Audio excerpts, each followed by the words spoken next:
This is the Horse Radio Network. This is episode 199 of the Stable Scoop Radio Show. Horse Show Moms and Glenn. Please support our wonderful sponsors as they make this show possible. Equestrian Collections offers the whole universe of shopping at your fingertips at a price you can afford. Equity Manufacturing, home of the coolest manure fork ever invented. And Kentucky Performance Products, scientifically proven supplements for your horse. You can find links to all of them at stablescoop.com.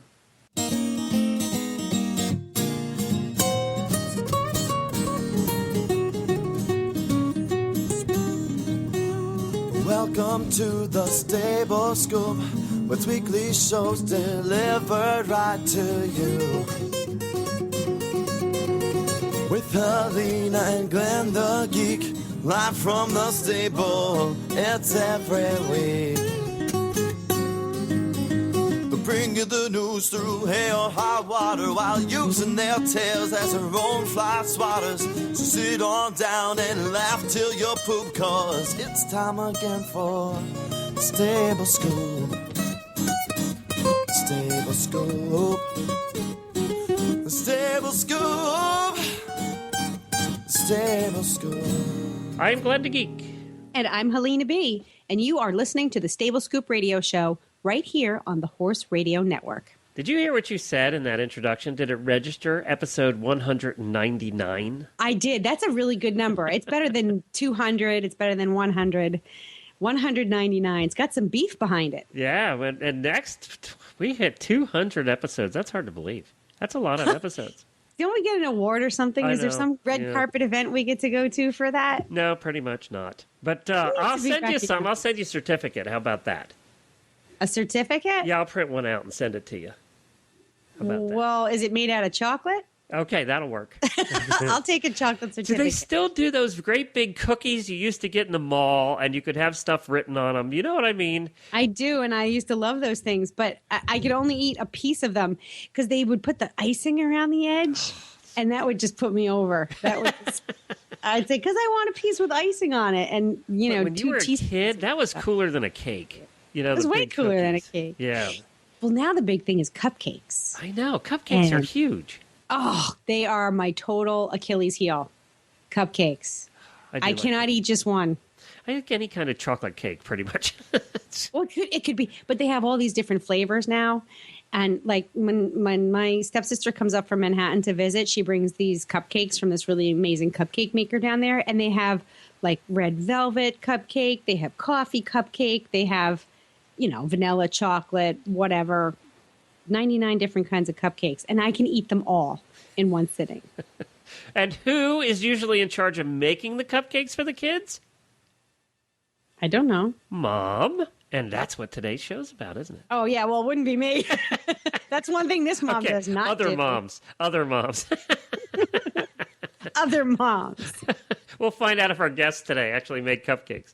We'll ask them.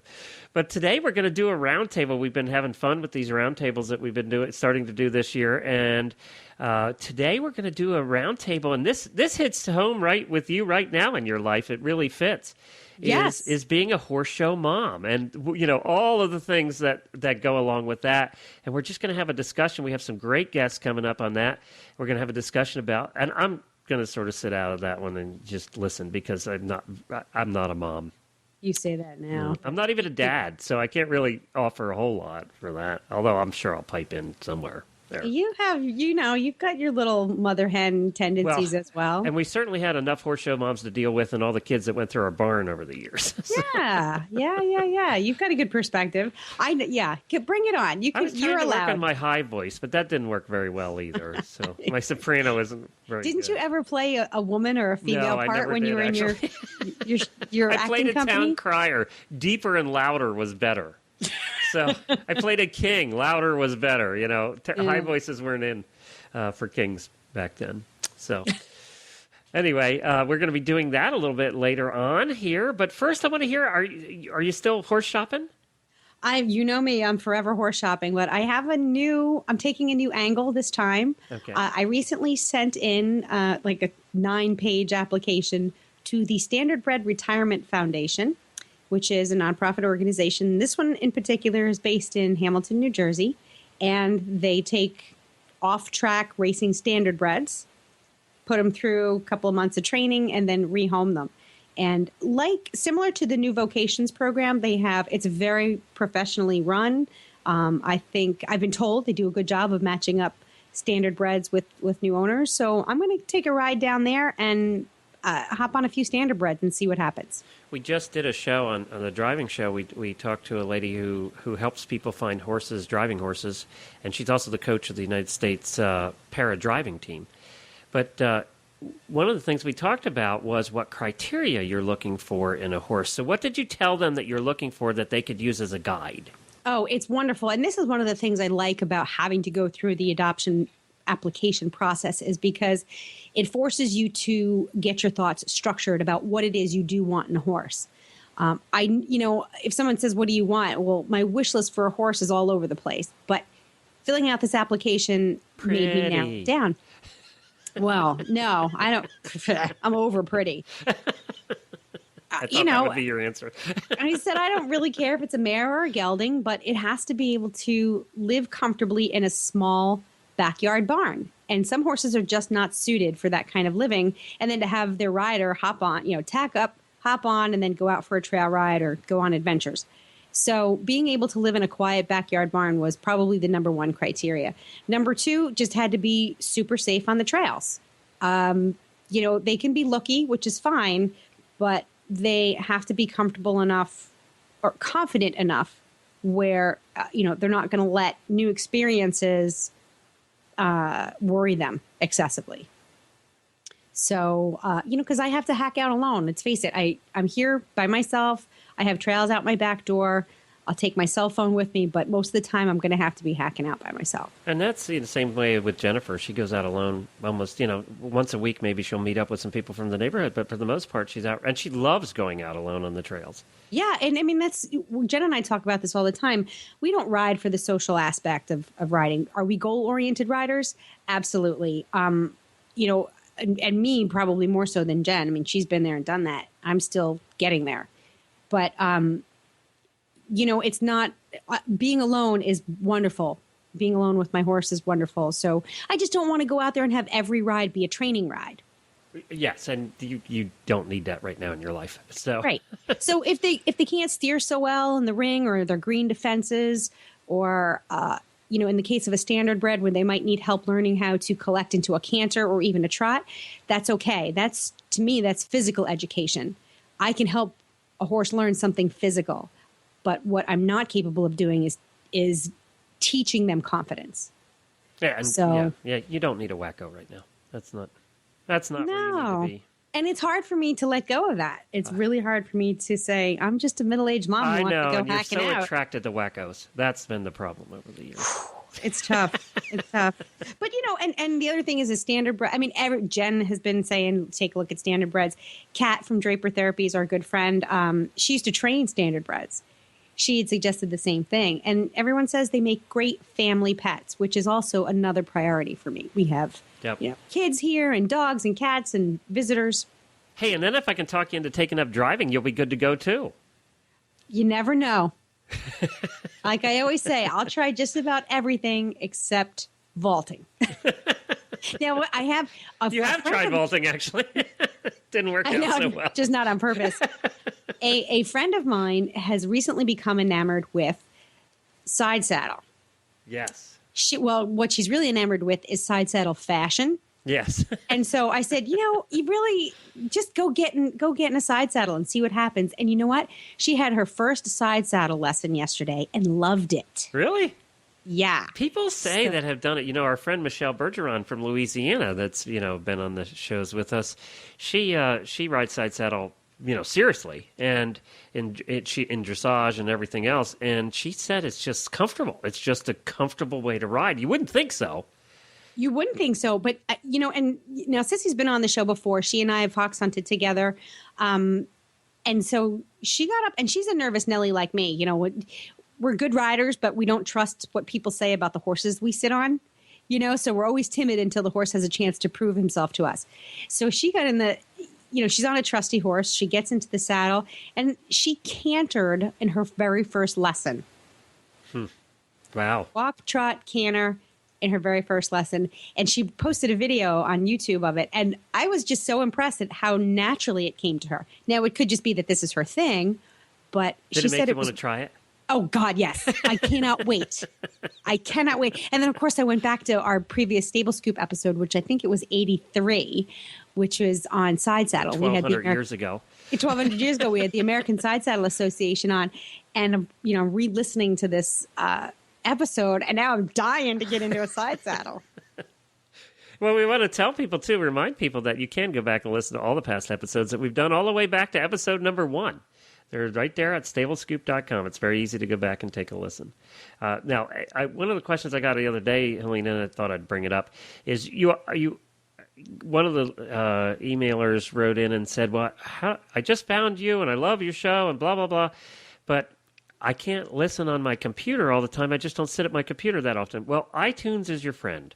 If you can get to iTunes, or if you have a Zune, very few people do, but if you can get to iTunes, just look for Stable Scoop on iTunes. Just search for it in the podcast section, and you can subscribe, and it'll be automatically downloaded every week. Now, one person wrote this week, too, and also said, well, I can only get the past 50 episodes on iTunes. That is true. You will only see up to 50 episodes on iTunes. They limit the number of episodes that we can put. So if you want the episodes that are before that, you have to go to the website. You can download them from the website and then put them on your player, but you have to do that individually. So that's something to keep in mind. Well, good luck. Have you heard back from them? Is there any prospects? There are prospects. Yes, I had a phone interview when they received my application. Their adoption coordinator. Did you get approved, called. or have you been declined? I believe I'm approved. Okay. She was very excited because she said she had just gotten 3 applications in that week, which apparently was a big deal. Okay. That's a lot of applications to get at one time. So she was going to have phone conversations with the other 2. Now, did you explain to her that one of the penalties for working with you is that she has to come on the show? I didn't want to do anything to jeopardize my chances of being approved. That's after. You'll do that after. When she sees, I was like, I should show up at the farm with a film crew and say, oh, by the way. Yeah, forgot to tell you. But so she didn't technically say you're approved. She said she would give me a call back and let me know when I could come down, schedule an appointment and come down. So there is a teeny bit of gray area there. I'm a little bit. Oh, you'll be fine. But it was really hard. I was so nervous because they ask you questions to make sure that you know what you're doing when it comes to horses. So I felt like I was being tested, and I kind of was. Some of the questions she asked were, what are the signs of colic? What are the signs of founder? What would you do if you brought your horse in from a paddock and you found blood? And so. Did you say faint? No, I'm good with blood. I'm good with blood and guts, but.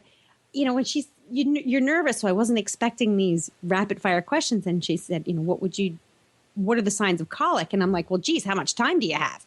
The list can go on and on. So I'm like, well, I got to give her like 3 of the top signs, So I give her, give her my answers to the colic situation. And I tell her, thankfully, I haven't had a lot of experience with founder, but I would know the general signs. And, but then I felt like, well, geez, I should know more about founder. Like, darn it, how come I didn't have a horse that foundered on me?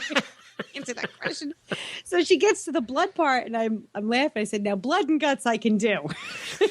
Here's what I would do if deep puncture wound, abrasion, shallow puncture wound, something that needs sutures. She's like, okay, you know what you're doing. You're approved. Well, that's good. I can't wait to hear about it. Well, you'll have to keep us all informed of what you end up seeing and how that goes, because I'm sort of half-heartedly looking around for a retired ex-racer that can ride and drive, so standardbred that can ride and drive. So I'm kind of keeping an eye out for that too. Yeah, I was. She said they have. I don't know. They had like 20 some odd horses on the farm at the moment, and after looking at my application, she's like, we have at least 3 or 4 that are right in your sweet spot. Terrific. So yeah. It was a very good, practical conversation. And I had asked her, I said, what is the greatest surprise that people who come down to look at the adoptees, what surprises them the most? And she said it was when they ride the pace. They giggle. They laugh at it. She said, but once they get over the giggling, they actually realize it's quite an enjoyable gait. Yeah, it's very comfortable to ride. It's very comfortable. And she said with her own standard bred, she doesn't discourage the pace at all. But she's taught him how to move from the pace and into the trot just with leg aids. So, I think that's a common misconception, is that you're not able to get a horse to move out of, either their trotting ways or their pacing ways. And all right. Well, good luck with that. Let us know Helena's never-ending horse shopping adventure. And we're going to talk more about that as the weeks go on. But first, we have to get to our guests and do this little roundtable about being horse show mom. First, let's talk about equity. EquityMFG.com is the website that you want to keep in mind. If you're in the market, or even if you're not, because right now you should be, if you're in the market for manure fork, and most people when they buy a manure fork, they just go to the local farm store and you buy a manure fork. And you don't put much thought into it. Well, you should. You should start putting some thought into it, because if you're looking for the ultimate in manure forks, you're going to find it at EquityMFG.com. They have manure forks. We talked about them here now. Several of the hosts on the Horse Radio Network are now using the Flex and Fork and the Shake and Fork. If you have only a couple of stalls, if you have like 2 or 3 stalls that you do a day, probably the Flex and Fork is perfect for you. This is, you're saying, well, what could be a difference in manure forks? Trust me, there's a difference. Our listeners now have started to buy these forks, and we're hearing back from them that there is a difference. These things are sturdy. The way they're made with the kind of spring action in the manure fork part makes a difference when you're cleaning the stalls. And you cannot bend these tines. I mean, I guess you could if you put a 500-pound lead weight on them. Yeah, well, I had a 1,100 quarter horse who tried pretty hard. Yeah, he did, and I have gotten this thing stuck in roots that any other manure fork would have broken the tines.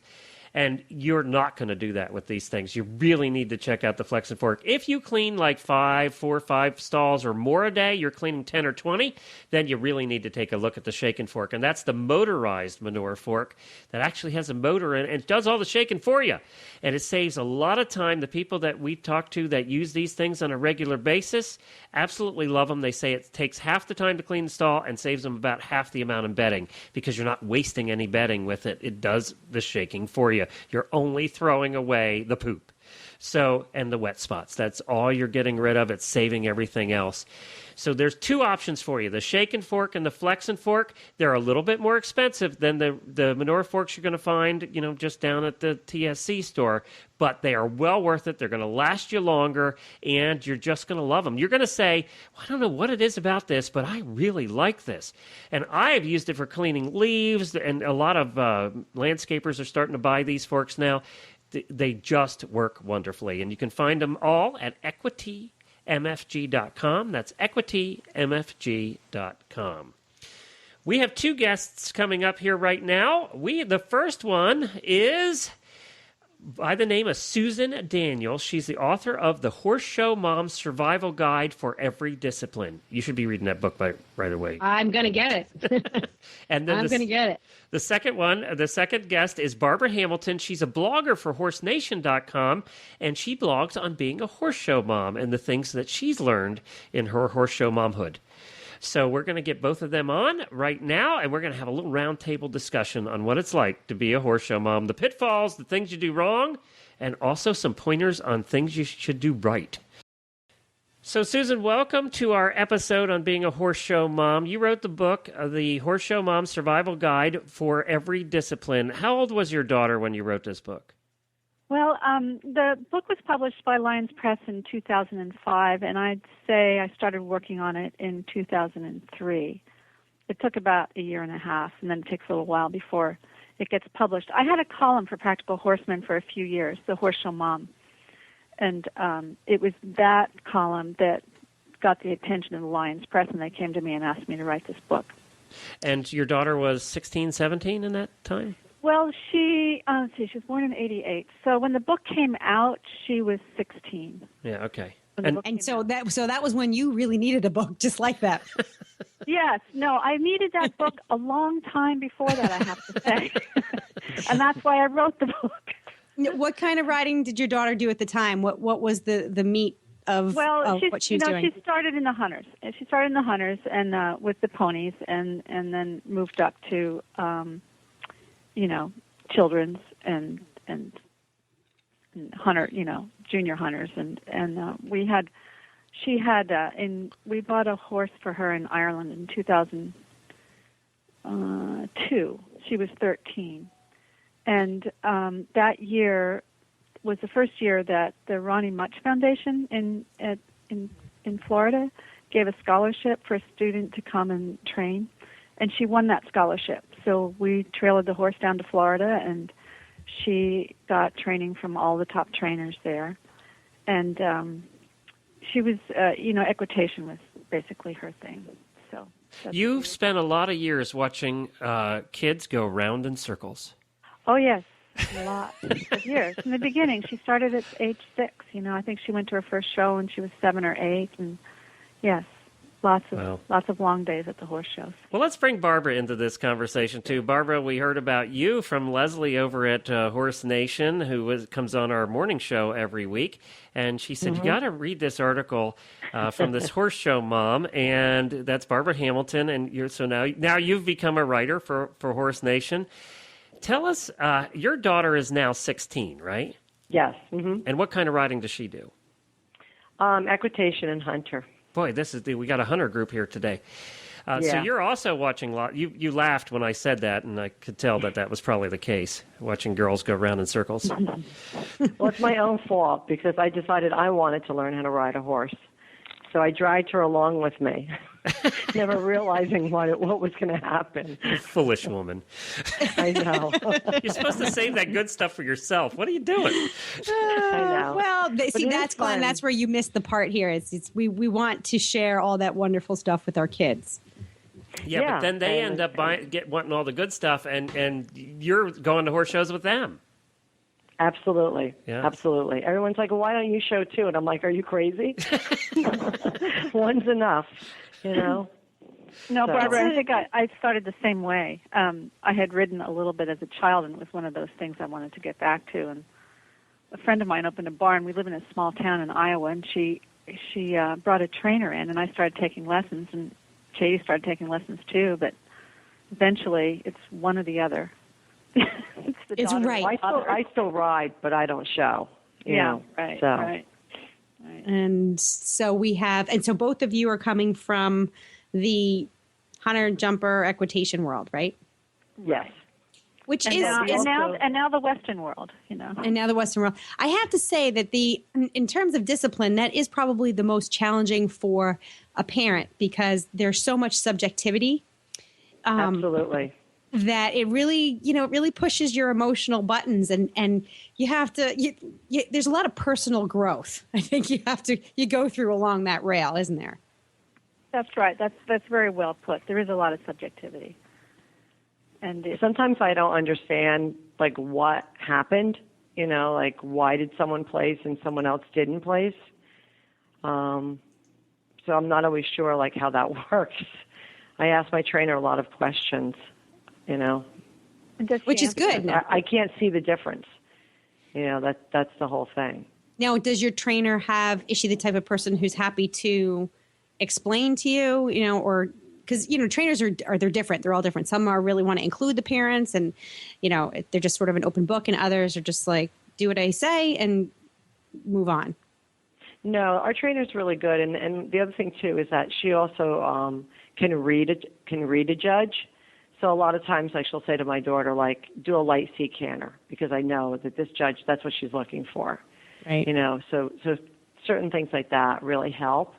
But I think what's also really interesting that I didn't know before I got started in this whole thing is that if someone has a really, really expensive horse that can do, automatic lead changes and flying lead changes and all of that, and you have a horse that is a barn horse, but you are really, you're trying really hard and you have pretty good act, but, maybe not as good because maybe the horse is pulling you a little bit more. Does the judge take that into consideration? And my trainer was like, no. No. So No. learned that one very quickly. That's hard. And it's very easy I see some of the other moms get sucked into that vacuum of, let's plop down, let's remortgage our house so that we can get one of those horses. And it's hard because when you see your kid work their butt off and they're on the best, well-mannered, totally working hard school horse, and they really deserve that blue ribbon. And even though you could say something like, well, we're here for the experience, it's not all about winning, to see their little shoulders just sort of slump down when they get their pink ribbon, that's when you grit your teeth and you go, God darn it, what can I sell? What do I have in the house that I can hawk to get a better horse? Yeah, that's very true. Yeah, it is true, and it's something I think we all go through, particularly in that discipline. We went through the whole series of the pony that we thought was too expensive, but then the better pony that really was too expensive. And then the horse, that was, a good horse, but not as good as, what everybody else could buy, or not everybody else. But that's the thing. And actually, one of the things I say in my book is that there's always going to be somebody with more money than you, and there's always going to be somebody with less money than you in a barn. And it makes for a very interesting dynamic. And you have to kind of decide what it is, you want for your kid. And we've been through the whole thing ourselves. And finally, after all those years, at 16, Shady said, I'm tired of the whole equitation hunter thing because it's such a hard gig. We went to indoors, we went to Harrisburg and the McClay finals, and you're competing against kids who have 6 horses, to several choose from $100,000 horses, and it's very hard. Private trainers. It's like, okay, well, this isn't my thing. So she did the jumpers then. Yeah, and you're not going to compete against the Bloomberg kids. You can't. No. You just can't. They're owned by corporations. Those horses. Yes, they are. But I will come back and say, she's not winning every show.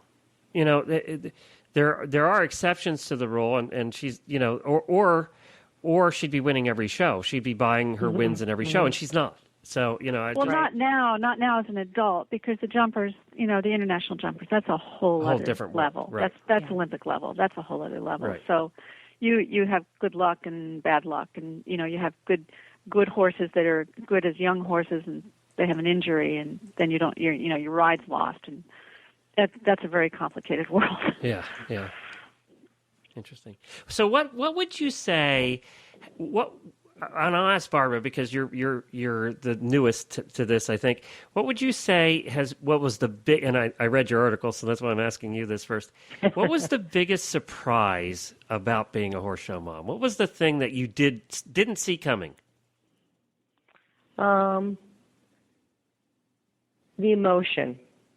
I didn't see the emotion that was going to come when she's performing at a show. I love everything about it. I mean, I love helping her with the horse and grooming the horse and getting the horse ready and all of that. But what I didn't expect was in between her classes, she really doesn't want to talk to me. Even though I ride and I'm her mom, right? And I want to encourage her. She gets into a zone and she's very hard on herself. So if she thinks she didn't do well, maybe on the flat or the canter, whatever. Sometimes I might get the brunt of it a little bit, so I've learned to back off a little and just let her deal with a trainer. That I didn't expect. That's a hard thing. I mean, personally, I try to distance myself from coaching my daughter or inserting myself because there's just too much of an emotional connection between you and your child. And it sort of begs the bigger question is, as a horse show mom, are you comfortable with sharing authority? And sometimes it's nice to give up responsibility and even a little bit of authority, but I found it difficult to give up that shoulder. When you see your kids hard on themselves, you do have to back away. And that was a challenge for me. Yeah, I think that's the hard part because you want to talk to your child and you want to encourage them, you might see something that they're doing wrong that you've heard in lessons over and over, But I've just learned to I just back away at that point. You don't want to be that parent that's in there. Like I've seen some parents just crazy, screaming at kids and Yes. the trainer screaming at the kid, and I'm like, wow, how is this fun? This is not fun for any kid. No, I agree. I agree. I mean, what I found was the best thing for me was just to be all about the comfort. I'd help her groom her pony. We'd do all those things, and then I'd just make sure she had good food. We went to a movie at night. Just try and, be that person that she could just come to and be comfortable with, and not. And it was very hard for me because we live in a small town in Iowa, so we had a trainer for a number of years, and when she left, it was just Chaitanya and I training a very young 6-year-old horse that we bought in Ireland. And then when we would go to a show, we would hook up with a trainer in St. Louis, and the trainer there was like the parents were totally hands off. I actually came up to the in-gate one time and was fussing with her shoes and got told to go sit in the stands. That was tough. Because we were actually doing all our own things at home. I was lunging that horse every day. I was setting her jumps. It was a shared thing. I actually even rode the horse, although by that time she was much better than I, so it wasn't that much help. But it becomes a difficult thing when the trainer takes all the authority, and you have to give over to it. And you have to find a place where you're comfortable because it's your relationship with your child. So we bought an old RV, and I hauled the horse, and we had the RV, so I would cook her meals because meals were a big thing for me. Horse show meals were they're awful. Just horrible. I always bring our own. And you can never leave because, sometimes they get faster at the in-gate, and you're waiting and you want to run out someplace and get her some food. So that became actually a great boon to have that RV, because then she had a place she could come to, when she wasn't feeling so social or, she was bummed or whatever, and she just felt like she had she was at home basically with her mother. But it's very hard to give over that authority, and oftentimes you don't want to give over the authority because you don't like what the trainer's doing. But as far as like being in the ring, I was always hands off. I never gave advice in the ring. You have to give that to the trainer because that's what you've hired them to do. And as I think Barbara said, or was it Helena? Helena, the trainer often knows what the judge wants. Yeah. The trainer often does know what the judge wants, and that's important. But when you're talking about other disciplines, I mean, I think, like I said, in the hunter jumper equitation world, I mean, not so much jumpers because that is more objective. Yeah. But when I think the role for horse show mom is a little bit more precarious in the hunter and equitation ring than it is, for example, in the eventing world, or maybe even in barrel racing. I don't know about Western pleasure, but so let's shift a little bit there, because this is, I mean, we started out with the hardest place you could be a horse show mom. What are the pros and cons of, let's say, eventing or Western competitive or dressage, sports? Actually, I mean, I did a lot of research actually for the book, so I could talk about all the disciplines. And I have to say, I went to I don't know what like a starred event outside of not in Ocala, but somewhere in Florida. There's a big eventing place there, and all the top people were there, and they have a wonderful time. They're all really friendly and really helpful to each other. That is a big difference that you saw, because I I married into the eventing world. And, all the kids that came through our barns, all the teenagers were pony clubbers and eventers. So, I wasn't exposed to the hunter-jumper side like you all were. I was exposed to the eventing side, and I thought they were all that way until I started going to some hunter-jumper shows and realizing that in the eventing world, you don't have that cutthroatness that you do over on that side.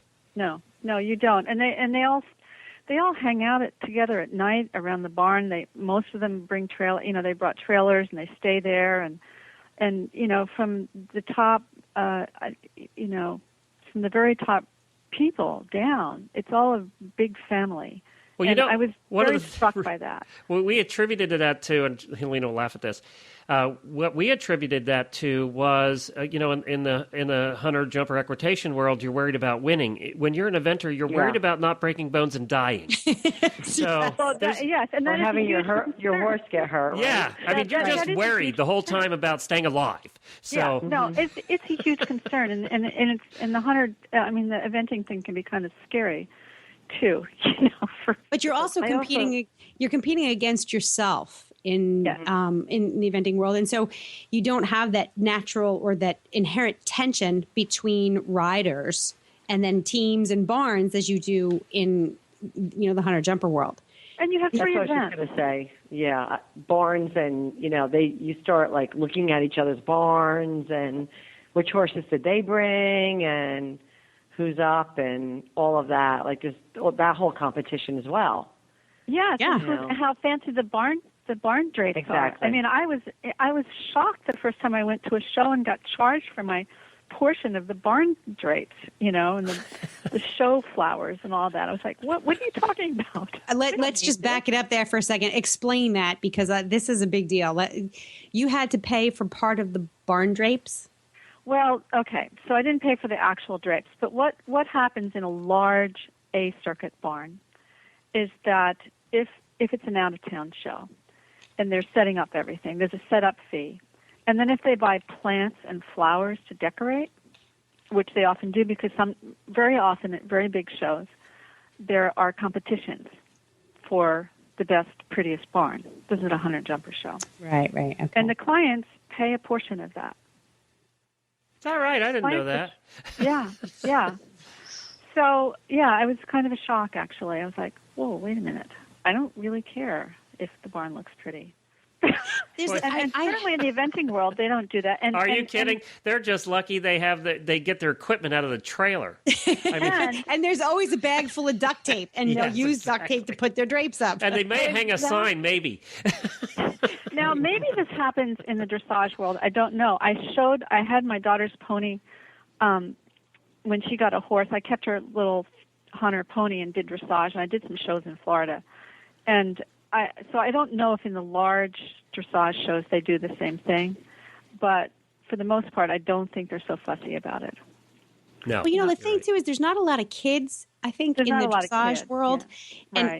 And, for many, many kids and parents whose first exposure to the horse world is through their children, it's the hunter jumper barns. It is. They take the little kids. So this is your introduction to competitive horse sports. Right. To me, therein lies the greatest challenge is how do you expose your child to, and for some kids, this is their first experience in competitive sports at all. So how do you teach them that you have to balance that, okay, here's how you prepare, you work hard, you practice, you have a positive attitude, you're kind to your pony. So you're teaching them all these wonderful things about riding and competing, and then you have to deal with the challenge of, the judge just didn't like your horse today. But then you switch over. Well, I don't see a lot of kids in the dressage world. And then in the eventing world, it's a little harder to get started, I think, in eventers, simply because there just aren't as many eventing barns around. And even pony clubs are fewer and farther between these days. And that's really sad because the pony club, we didn't have pony club here when my daughter started. Or we did. It was a very small chapter, and I just happened to fall into this barn where the trainer was young. She was right out of college and got a degree in training, and she wanted to go to the A shows, which meant that we traveled a lot, and so she had a group of young kids, and so we were introduced that way. If I had to do it all over again, I think I'd rather even start my own pony club chapter, because we lived in Ireland for a while when Chady was 16, so she could train. She trained with Keen O'Connor with show jumpers. And by the way, I lived there for 8 months with her and showed, and she went to all these fabulous shows, and we spent about the same amount of money that I did living and showing there than we did in 1 year going to Florida and all the other shows. Doesn't surprise me. Yeah, it was amazing, and of course they keep their horses in the trailer, and they drive all over the country for one-day shows. So there's none of this, staying overnight and paying for grooms and the barn drapes and all that kind of stuff. They don't do that. They're not into it. But what I did find over there, though, is they have this British, form of pony club. It's where pony club started. And all of the kids go through this training. So they learn everything from the ground up, how to take care of their horse, and they have like little tests that they go through all along the way to get certified. And it's hugely popular over there. And I think it's kind of a disservice to our kids in a way to have them trained and, have the trainers do everything and the grooms. And so there's not as much hands-on. And a lot of these kids don't really know that much about horses. About their own horses, I think it depends, too, on the barn you go to, because the barn we go to, like, we don't have grooms and things like that. That's correct. So the kids do learn a lot, and like I said, she actually bought me this bag that said "Show Mom" on it, because I always throw everything in there, and, when we end a show, we restock it and, make sure everything's in there, and it's actually been a really nice family experience. My husband always comes with us, and the kids try to really help each other. That's really great, and we started that way because our barn was just a small barn, in a small town in Iowa, so we didn't have grooms or anything. But as Chady kind of moved up, and after our trainer left, and we had to hook up with other larger barns, my experience changed. Mm-hmm. No, but we have to take a quick break here for a commercial, and we're going to be right back. And I do have a question for you, and I wanted to know, because I don't know, I didn't have kids, so I'm going to ask a question that people without kids might ask. It's what I had to deal with, kind of in a way, with our students. So hold on one second, we'll be right back.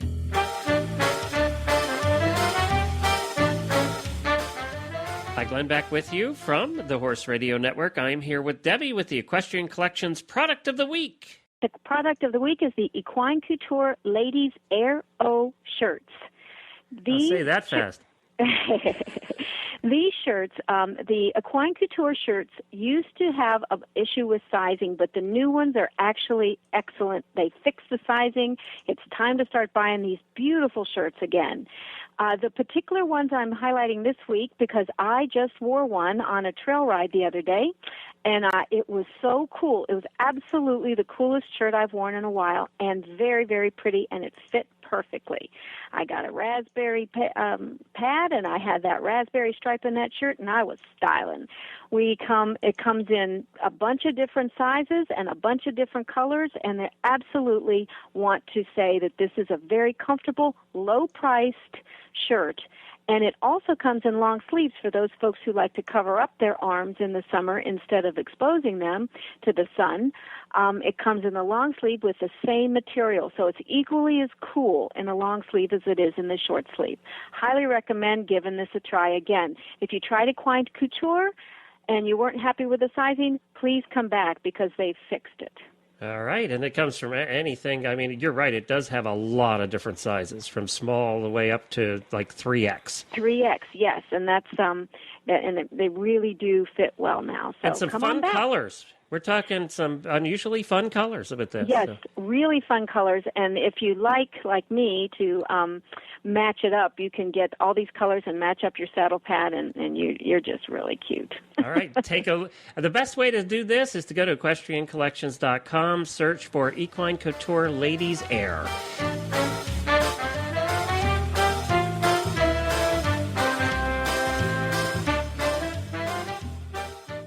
So I have a question.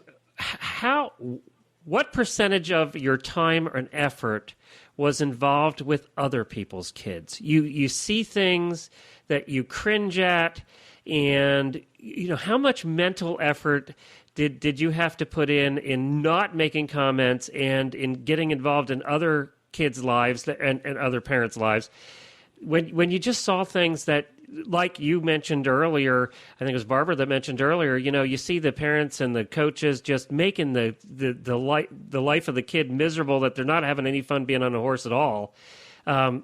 how much of that affected you as a mom? And Helena, you can chime in there too then. Susan, do you have any thoughts on that? I think, I mean, I can't say that I was ever at a barn where the behavior got really outrageous. I've certainly been at the in-gate and watched it, from afar. But one of the advantages, I mean, here's the flip side, okay, to the trainers keeping the parents out. That a trainer with good control actually keeps the parents from making those kind of egregious mistakes with their child by yelling at the in-gate. I mean, I've had trainers who we would have just been cut loose and sent home and never allowed to come back, if a parent had behaved in that way. So that is a good thing. But I have seen it. I've seen it, and it's tough to watch, I have to say. It's tough to watch a parent yell at their child while she's going around in the ring. That's a very tough thing.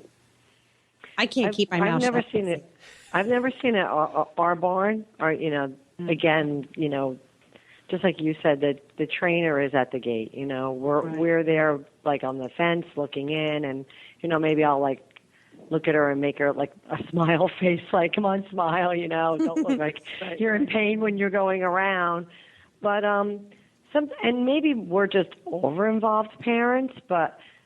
Sometimes I'm just a little surprised that like parents don't show up at shows, or, sometimes we have to get to the barn at like 5:30 in the morning and the kids are dropped off, or they don't have the clothes they should be having, have with them, that it's a little bit chilly out and they're, don't have a jacket, or they don't have anything to eat or drink, and you're like that makes me wonder a little bit sometimes, Like, isn't there some communication going on about the show? The communication is an important point, Barbara, in that you have to have a good relationship with your trainer. And a good trainer, I think, will bring the parents in and not exclude them. It depends. But I think they do, and sometimes it doesn't always sink in. That's true. I was gonna say that there are some parents who really do just need to be pushed out. But I think for the most part, at least the horse show moms I've seen, is they do want to be involved somehow. But as moms, like you said, you have the horse show mom bag. It's packed. It's ready to go. That was one of my favorite things about getting my daughter ready. She's young. She's 9. She's not going to remember everything she needs to bring to a show. Right. So we have the horse show backpack. And everything that she's going to need, plus 2 of them, is in the bag. And... that's my job. Make sure she has something to eat. Like you said, if I could bring an RV, that's a great idea too. So, and maybe this is just a shout out to trainers, is use your moms and make it a team effort instead of the mom on the rail and, the trainer in the ring. But then again, as moms, you have to say, I want to help. I don't want to be my daughter's trainer. How can I help? So you kind of have to have good communication with the trainer, which, like you said, is not always easy.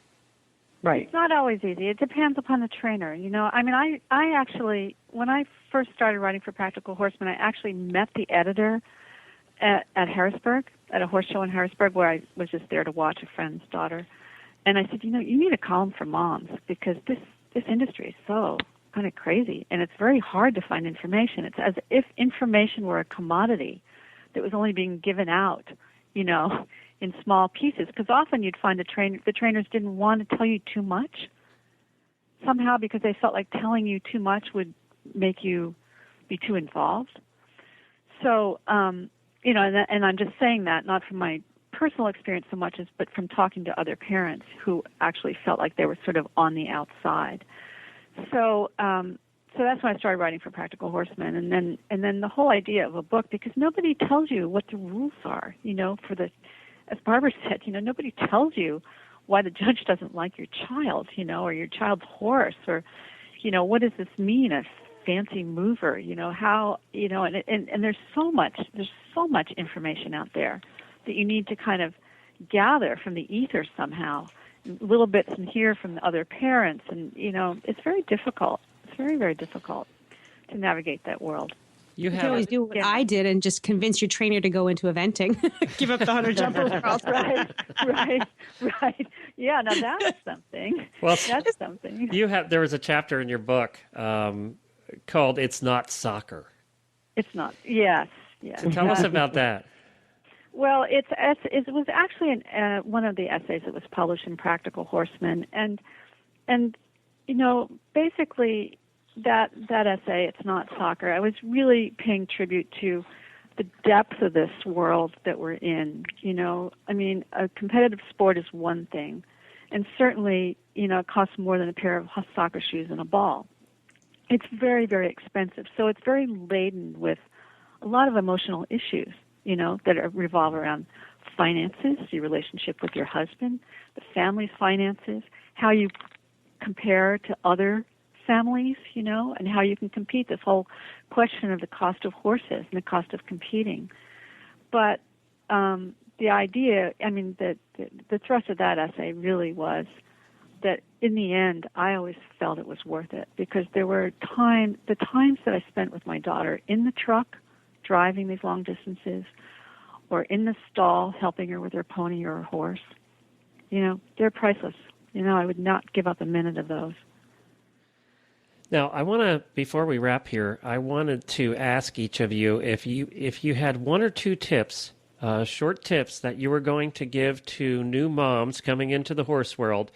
The first thing I would say, to back up what you just said, Susan, is that we always, and we've said it since day one here on the show, and I've said it to dozens of moms that used to come through our barn, is yes, you want your daughters getting involved with horses as soon as possible, because they won't be getting involved with boys until later than the other girls. So, and we found that generally to be the case, as they had a later interest in boys if they started with horses when they were 10 or 11. So, other than yes, get them involved in horses, what would be a couple of tips that you would give the moms that would be the most helpful things for them to learn early on? And we'll start with Susan.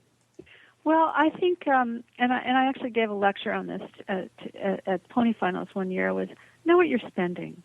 Make a budget, because it can get away from you so quickly. And I've known friends who have done this. They don't really want to know, what it costs in some ways, and they're just out there writing checks. Have a budget that your family's comfortable with, and then stick to it. And then once you know what you want to spend, then you can find ways to save money and not have it cost so much. So we always did that. We had a budget every year, and that's why Chady got this scholarship to the Ronnie Much Foundation, because I was looking for some way for her to go to Florida without spending a fortune. So I had my ears and eyes open for all those possibilities. And then pick your shows accordingly. Which are the closest ones? What are the up charges? If you're going overnight, then you're going to be paying the trainer's fees overnight, and that kind of thing. I think that's one of the things that you overlook. You want to overlook. You want to overlook. Yeah, it. It's exactly. I think that's a great tip, because you can because get. It's a shocking amount of money. Well, because you're trying to compete with the Bloombergs, Exactly. And you get sucked in. And I can't tell you how many people we met over the years that had huge mortgages on their houses, second mortgages, all to afford this habit. Yet, if they weren't in horses and they were playing soccer, or tennis or something, they wouldn't have that. You can't keep up with they talk about keeping up with the Joneses. You can't keep up with the Bloombergs. You're not going to. No, you can't. You have to put a limit. Yes. Yeah. All right. And Barbara, what would you say would be the tip that you would give? I think that you have to develop a really good relationship with your trainer, one that you're comfortable with and that your child's really comfortable with. I mean, every trainer has a different personality and, and how they teach. I think we've been really fortunate. I mean, we found a trainer. My daughter just adores her. But, I've been at many horse shows, like I said, where I was ready to walk up to the trainer and say something like, stop. I mean, stop yelling at this kid. Like, this kid's crying. I mean, this is not what you should be doing. So I think it's super important that you develop a relationship so you can talk to the trainer, but also that your child has a relationship with that trainer and that she likes the trainer, And I also think the other thing, too, is ask your child what shows she wants to be in. Because, sometimes my daughter wants to do a really difficult show, and then other times she doesn't. She's like, I'm not ready. Like, we just switched right now from one pony to another. And she did the Garden State last year, and this year she wasn't ready with this pony for a Garden State. It just wasn't going to happen, you know. So you have to kind of feel them out too, of where their comfort level is. I think that's really good advice, Barbara. That's a very good point. The trainer, and then what your child wants.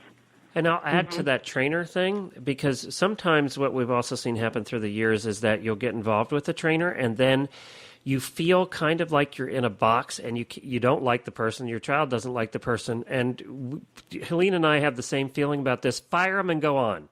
Don't waste any more time. Fire them and go on. There's more trainers out there. You're not stuck in a box. Your life's not going to end. Your child is going to still show, and go find the trainer that does fit. Mm-hmm. That's right. Yeah, it's better to take a season off. I mean, I know a lot of parents would say, but we're going to miss this whole show season. Then find something else to do in that year. She doesn't have to get out of the tack. She just might not be showing with that trainer. But you can't undo the negativity that can be done in even one show season. You know, it'll take you years and years of working with your kid to undo that. Or they'll want to quit and not do it at all. You know. Right. I want to look back at this time and remember it as like a really great experience. You know, I don't want to look back at it and say, "Oh, wow, we should have done something totally different. This was really wrong." So now, to be fair, should we do a follow-up next week with have a trainers roundtable about parents? That'd be great. That'd be interesting. That would be great. Yeah. Well, I'm sure they'd have some good stories.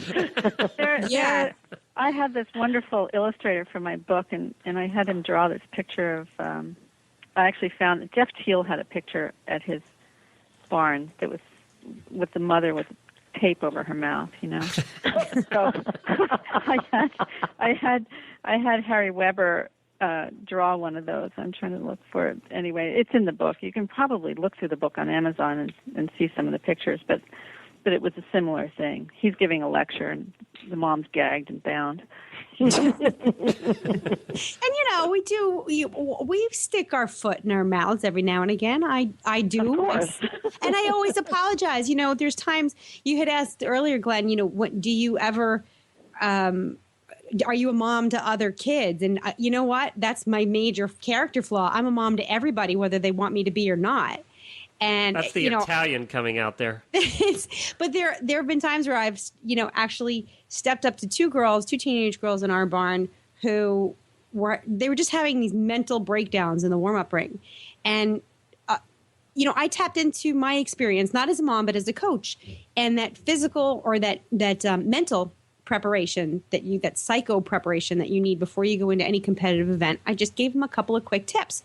Well, it happened to help, So the next time I'm just this mom floating around the barn and they need a little pep talk, well, now they come to me. So I think it's nice to be approachable to the other kids, to have something to offer. But you do just have to say, this is not my world. There's a line in the sand. If I can help, I'm happy to. But, I carry a roll of duct tape to put over my own mouth. It's part of being humble, I think. Well, I was a crazy mom who, when she was switched from one pony to another, went and pleaded the case to my trainer of why can't she stay with the pony, right? Oh, I read that, yeah. And then my trainer kind of looked at me with this look like she didn't want to answer me. And then my daughter rides the other pony and says to me, I love her. And I'm like, I'm going to kill you. Like, I just spent 10 minutes, pleading your case. And the other thing that we will end on this, we have to remember, is they're still kids. I know. They are. They're still kids, and they're going to change their mind every 5 minutes about everything. What's a crisis today has been totally forgotten, and we're on to something else tomorrow. Absolutely. Well, we have Susan Daniels, author of The Horse Show Mom Survival Guide for Every Discipline, still available at Amazon, I might add. It's in stock for $11.29. It's worth hopping on over there. You have a website, too. Why don't you give us that? The website actually, I have to say, hasn't been updated much in the last few years. I'm busy getting my MFA in creative writing now, and I'm writing some fiction. Well, cool. Yeah, the website is thehorseshowmom.com, but I also just put up a Facebook page. So if you just go to the Horse Show Mom Survival Guide on Facebook, and you can like it there, and I'll put a link to the show so everybody can listen. And and thank you so much. No problem. I really enjoyed this. I have to say, I sold my trailer this year, and it was a very sad day. Isn't it funny? You spent a lot of time in that trailer. Yeah, sad day. Now, Barbara, you're writing now for Horse Nation, and you can go there and look for Confessions of a Show Mom. And is that going to be a regular gig? You're going to write regular articles for them? Yes. Okay, cool. And that's a great job, Barbara. I went and read the two. Thank you. They're very nice, very good. I wish they had been around when I was. I'm going to put a plug in for Horse Nation too. It's a terrific website for anybody that's interested in horses of any kind. It has some humor. It's our style. It's humorous and fun, and yet is informational too. So that's horsenation.com. And thank you so much to both of you. We really appreciate you being here. Thank you. Yes, thank you. Thank you so much for inviting me. This Tack and Habit segment is brought to you by Kentucky Performance Products.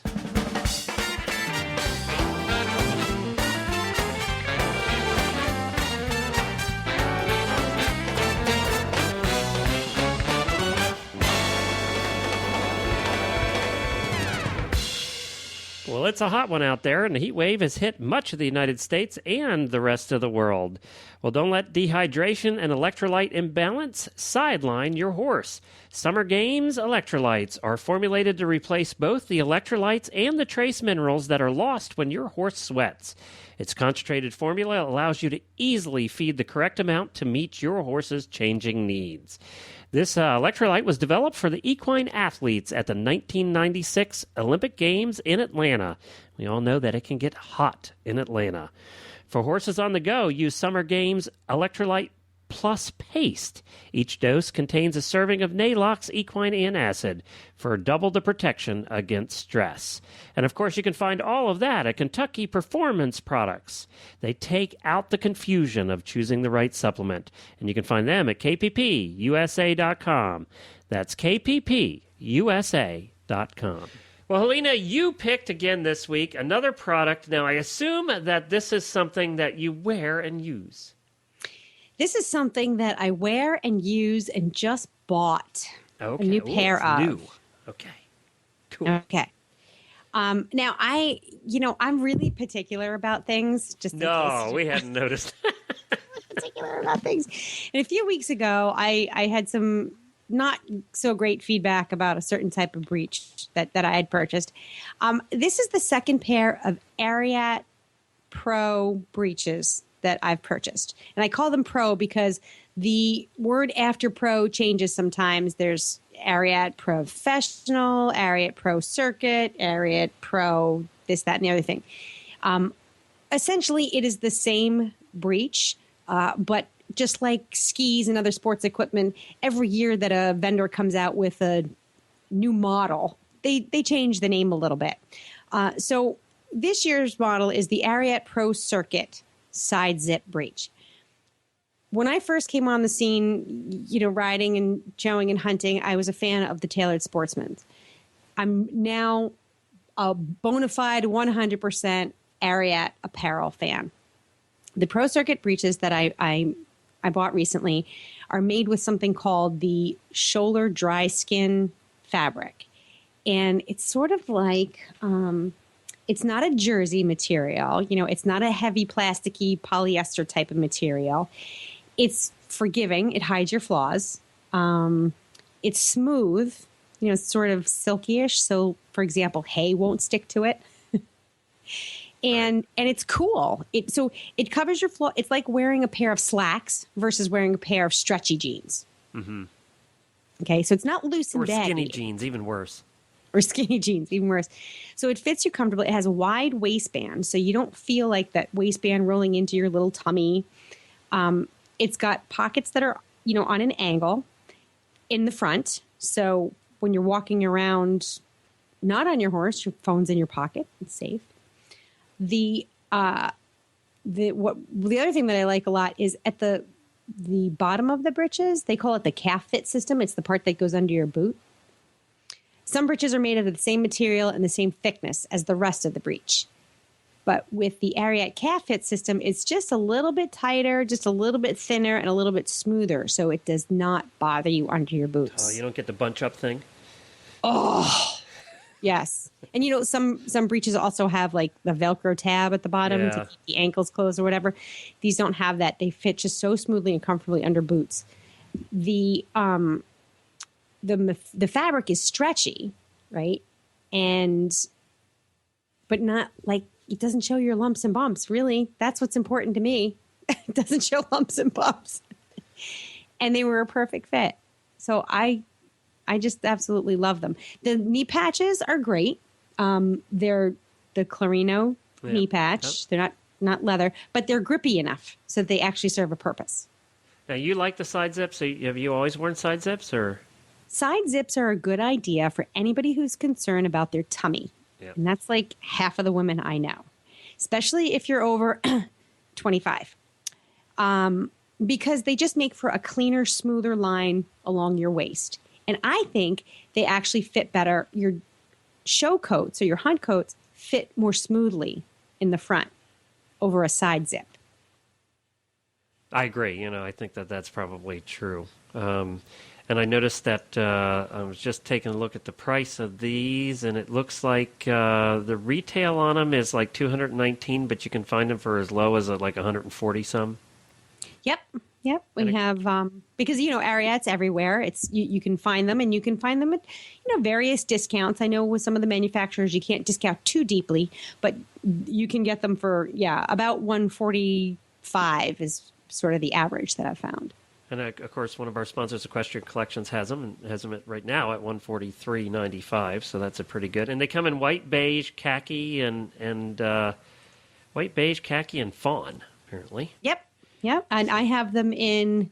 They actually came in white, beige, and khaki. That's what they come in. White, beige, and khaki. Now I had a pair from 2 years ago, which came in like a taupe color.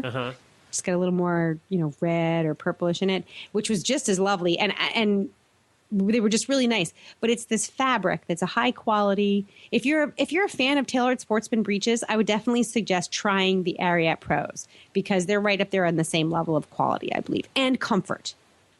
Well, terrific. Well, there's one. She trashed one a couple weeks ago and endorsed one this week. So that's the Ariat Ladies Pro Circuit Riding Breeches. And as we said, we'll put a link to it in our show notes. Well, thank you, Helena. Appreciate that. Welcome. Well, and thank you, everybody. We're running out of time. We have to call it a day. We're going to be back next week. Now, I promised that this week, in the end of last week's show, I said this week we were going to talk about Robin Hood. That's actually next week. We had a little bit of change in the schedule, so we're going to do some mounted archery next week. Weaponry. Did you notice? I don't know if it's just that we're more in tune because we do the show now and we're always doing research and we just spend a lot of time reading about different things. There seems to be all these little niches in the horse world that are developing.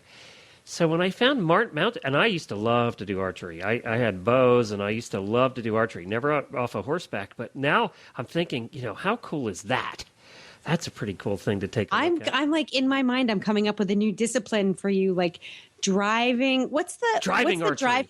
Right. What's the driving class where you have to have a navigator? Oh, yeah. When you're doing combined driving, like in the marathon, in the cross country. Right.